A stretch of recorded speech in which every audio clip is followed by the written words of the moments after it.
नमस्कार दोस्तों। भगवद गीता का दूसरा अध्याय का श्लोक 9, 10 और 11 भाव अर्थ के साथ सुने समझे और अपने जीवन में उतारने का प्रयत्न करें। श्लोक 9। संजय उवाच एवमुक्त्वा हृषिकेशं गुडाकेशः परन्तपा न योत्स्य इति गोविंदा मुक्त्वा तूष्णी बभूव। यथार्थ संजय ने कहा, इस प्रकार कहने के बाद शत्रुओं का दमन करने वाला अर्जुन कृष्ण से बोला, हे गोविंद, मैं युद्ध नहीं करूंगा, और चुप हो गया। तात्पर्य: धृतराष्ट्र को यह जानकर परम प्रसन्नता हुई होगी कि अर्जुन युद्ध न करके युद्धभूमि छोड़कर भिक्षाटन करने जा रहा है। किंतु संजय ने उसे पुनः यह कहकर निराश कर दिया कि अर्जुन अपने शत्रुओं को मारने में सक्षम है।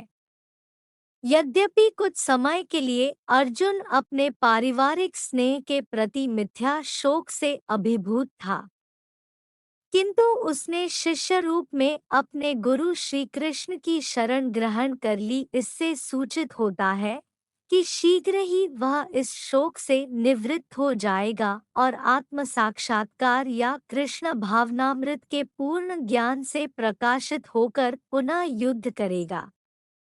इस तरह धृतराष्ट्र का हर्ष भंग हो जाएगा। श्लोक 10। तमुवाच ऋषिकेशा प्रहसन्निव भारत सैन्योरुभयोर्मध्ये विषीदन्तमिदं वच। यथार्थ हे भरतवंशी धृतराष्ट्र, उस समय दोनों सेनाओं के मध्य शोकमग्न अर्जुन से कृष्ण ने मानो हंसते हुए ये शब्द कहे। तात्पर्य: दो घनिष्ठ मित्रों अर्थात ऋषिकेश तथा गुडाकेश के मध्य वार्ता चल रही थी। मित्र के रूप में दोनों का पद समान था, किंतु इनमें से एक स्वेच्छा से दूसरे का शिष्य बन गया।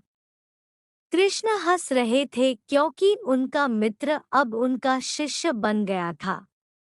सबों के स्वामी होने के कारण वे सदैव श्रेष्ठ पद पर रहते हैं, तो भी भगवान अपने भक्त के लिए सखा, पुत्र या प्रेमी बनना स्वीकार करते हैं।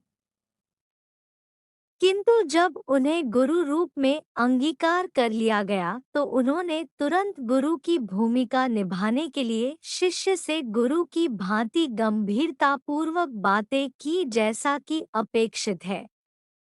ऐसा प्रतीत होता है कि गुरु तथा शिष्य की यह वार्ता दोनों सेनाओं की उपस्थिति में हुई, जिससे सारे लोग लाभान्वित हुए। अतः भगवद गीता का संवाद किसी एक व्यक्ति, समाज या जाति के लिए नहीं अपितु सबों के लिए है, और उसे सुनने के लिए शत्रु या मित्र समान रूप से अधिकारी है। श्लोक 11।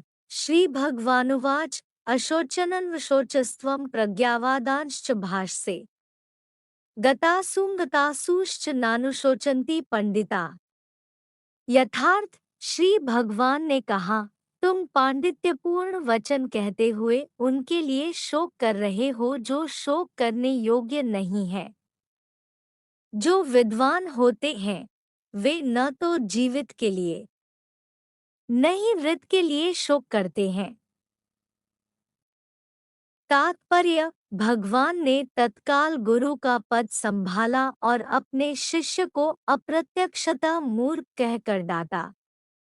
उन्होंने कहा, तुम विद्वान की तरह बातें करते हो, किंतु तुम यह नहीं जानते कि जो विद्वान होता है, अर्थात जो यह जानता है कि शरीर तथा आत्मा क्या है, वह किसी भी अवस्था में शरीर के लिए, चाहे वह जीवित हो या मृत, शोक नहीं करता।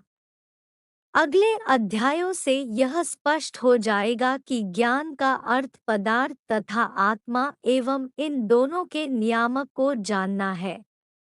अर्जुन का तर्क था कि राजनीति या समाजनीति की अपेक्षा धर्म को अधिक महत्व मिलना चाहिए, किंतु उसे यह ज्ञात न था कि पदार्थ, आत्मा तथा परमेश्वर का ज्ञान धार्मिक सूत्रों से भी अधिक महत्वपूर्ण है।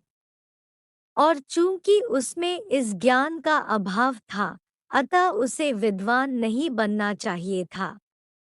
और चूंकि वह अत्यधिक विद्वान नहीं था, इसलिए वह शोक के सर्वथा अयोग्य वस्तु के लिए शोक कर रहा था।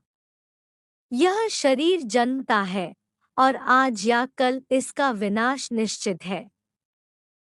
अतः शरीर उतना महत्वपूर्ण नहीं है जितना कि आत्मा है। जो इस तथ्य को जानता है वही असली विद्वान है और उसके लिए शोक का कोई कारण नहीं हो सकता।